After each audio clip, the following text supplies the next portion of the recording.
Assalamualaikum warahmatullahi wabarakatuh. Saya Fuji Rahayu Ningtia dengan NIM 22230017 dari Prodi Akuntansi. Video ini dibuat untuk memenuhi tugas mata kuliah Seminar Akuntansi Keuangan.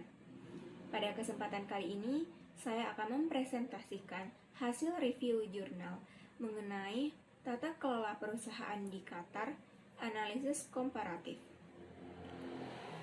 Yang pertama, pembahasan teori. Teori yang digunakan dalam artikel ini adalah teori tata kelola perusahaan dengan acuan utama OECD Principles of Corporate Governance pada tahun 2004 sebagai standar internasional.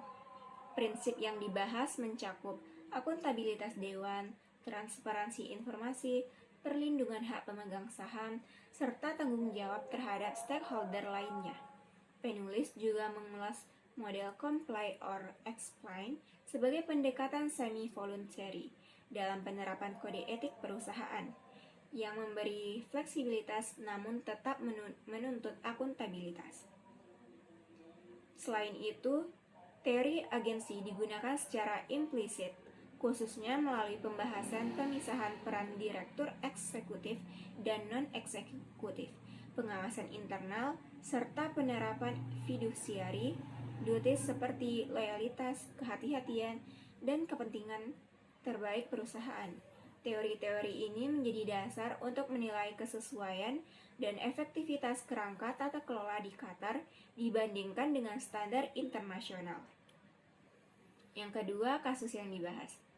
Artikel tidak mengulas satu kasus individual, melainkan menganalisis kerangka hukum dan implementasi tata kelola perusahaan di Qatar secara umum, terutama melalui QFMA Corporate Governance Code 2009.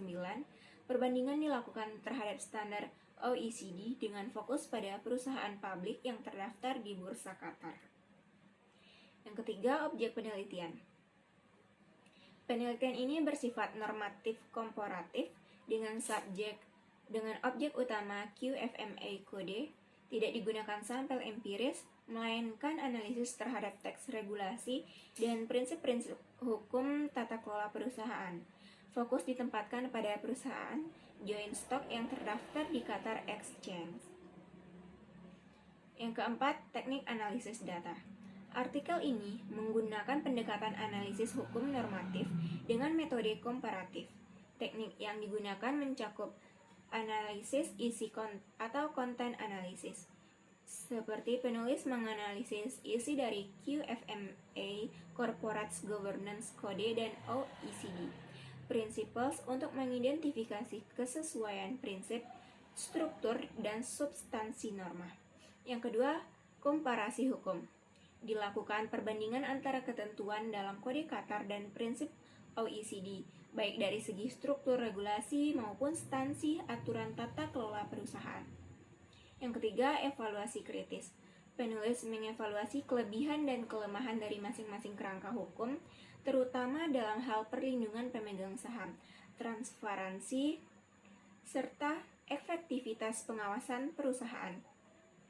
Pendekatan ini bersifat kualitatif dan normatif karena berfokus pada analisis dokumen hukum, bukan pada data statistik atau survei empiris.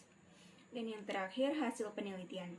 Ditemukan bahwa QFMA Code mengadopsi sebagian besar prinsip OECD, khususnya dalam aspek akuntabilitas dewan, transparansi, dan perlindungan hak pemegang saham. Yang kedua, namun terdapat kekurangan signifikan dalam perlindungan pemegang saham minoritas, hak stakeholder non-pemegang saham, serta pengaturan mekanisme kontrol korporasi, misalnya akuisisi dan merger. Yang ketiga, penulis merekomendasikan perbaikan kerangka hukum Qatar, terutama dalam aspek perlindungan minoritas, keterlibatan stakeholder lain, serta penguatan mekanisme pengawasan dan pelaporan. Sekian yang dapat saya sampaikan pada kesempatan ini. Terima kasih atas perhatiannya. Assalamualaikum warahmatullahi wabarakatuh.